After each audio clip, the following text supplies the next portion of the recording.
John Boehner, the Republican Speaker of the House during Obama's presidency, says the Republican crazies started being elected in 2010 to 2012.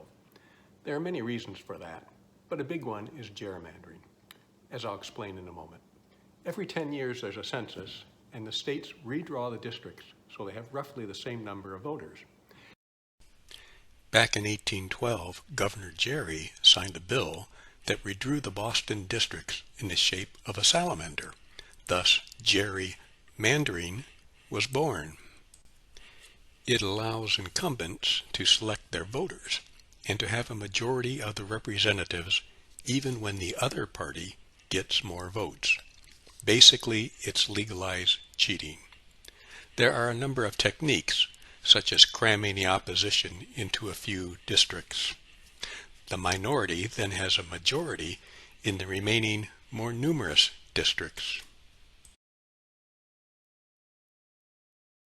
It's like Thanksgiving for the politicians, and we're the turkeys being carved up.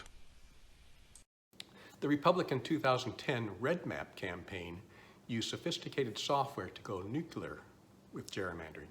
They took control of the House, even though most people voted Democrat. Pennsylvania is one example. Although 55% of the vote was for Democrats, Republicans won the majority of the seats. The Republicans don't have a monopoly on this. In the Maryland 2020 elections, 36% of the vote was for Republicans, yet they only got one seat, 12%. The oddly shaped districts you see on the map are the result of Democrat gerrymandering. The obvious problem is that gerrymandering requires a prohibitive supermajority vote to kick out the incumbent party. But a bigger problem is a nasty side effect, the election of extremists and divisive representatives. Why is that? Well, because each district is safe for one party or the other. And so the primary election winner almost always wins the general election. Thus, candidates must appeal to only the primary voters. Fewer people vote in the primaries, and they are dominated by the extremist wing of each party. It's even worse for the minority party that was crammed into a few districts, since they have an extreme supermajority there. Thus, gerrymandering, in particular the 2010 Red Map campaign, produced our current divisive representatives who won't compromise and nothing gets done. There is a solution. Independent commissions create more balanced districts where politicians need to appeal to a majority of voters, not a partisan minority. The good news is some states have adopted independent, or at least advisory, commissions. In the 2018 elections, redistricting reform was passed in 5 more states with citizen initiatives. In 2020, Virginia passed redistricting reform. However, about half the states don't have citizen initiatives. State reform must thus come from the legislatures. They were elected using gerrymandering, so that is like asking casinos to end gambling. But federal action could solve this in one fell swoop.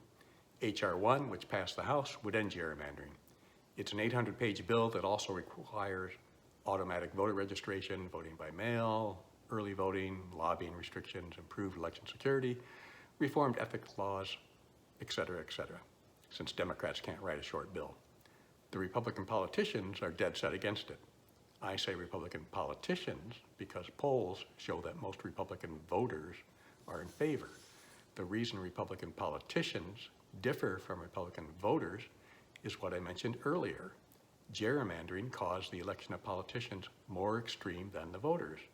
If Reagan Republicans are tired of seeing their candidates primaried out, ending gerrymandering is the way to do it. Even if H.R. 1 is pared down to just the redistricting section, that would be a tremendous improvement. To pass the current Senate, all 50 Democrat senators need to vote for it, or convince a couple Republican senators, which is a fool's errand these days. Unless hell freezes over and 10 Republican senators join them, they also need to vote to end the filibuster, or make an exception. There is an exception for judicial appointments, and there should be one for voting laws. But 2 Democratic senators need convincing. Joe Manchin of West Virginia is against H.R. 1 and doesn't want to end the filibuster. Kirsten Sinema of Arizona supports H.R. 1. In fact, she's a co-sponsor, but she is against changing the filibuster as well. Manchin and Sinema need help seeing the light before August when Congress adjourns. After that, the states will start carving us turkeys up so your vote doesn't matter. There are groups contacting voters in West Virginia and Arizona asking them to apply pressure on Manchin and Sinema, such as End Citizens United. Their website link is in the description of this video. If you want to do something, you can volunteer or donate money. It's a long shot, but it's a fight that needs fighting and a shot worth taking.